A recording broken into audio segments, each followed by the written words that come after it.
જી આપનું નામ? મારું નામ આરોહી છે. હું છેલ્લા 8 વર્ષથી દશામાના વ્રત કરું છું અને અમરોલી વિસ્તારમાં રહું છું, આશીર્વાદ હાઇટ્સમાં.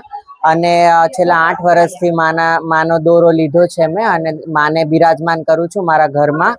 આ મૂર્તિ જો તમે જોઈ રહ્યા છો એ 6.5 ફૂટની મૂર્તિ છે અને આખી ઇકો ફ્રેન્ડલી અને માટીની મૂર્તિ બેસાડું છું કે જેથી આપણા વાતાવરણને કે એન્વાયરમેન્ટને કંઈ હાનિ ના પહોંચે, એટલે આપણે માતાજીની મૂર્તિ માટીની જ બિરાજમાન કરીએ છીએ.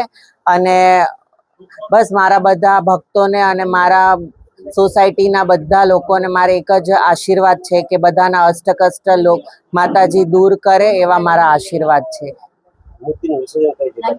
મૂર્તિનું વિસર્જન હું હજીરા કરવા જઈ રહી છું. ભાવિક ભક્તોને શું સંદેશ આપશો? બસ ભાવિક ભક્તોને એ જ એટલું મને સત્કાર આપ્યો છે, આદર સત્કાર આપે છે અને હંમેશા હર વર્ષે મને આટલા લોકો ભેગા થઈને માતાજીની મૂર્તિ ઉચકીને મારા ઘરે બિરાજમાન કરે છે. તો એ લોકોની પણ ઘણા સેવા કરે છે અહીંયા. 8 વર્ષથી આપ વ્રત રહ્યા છો, આ વર્ષે શું રહ્યું?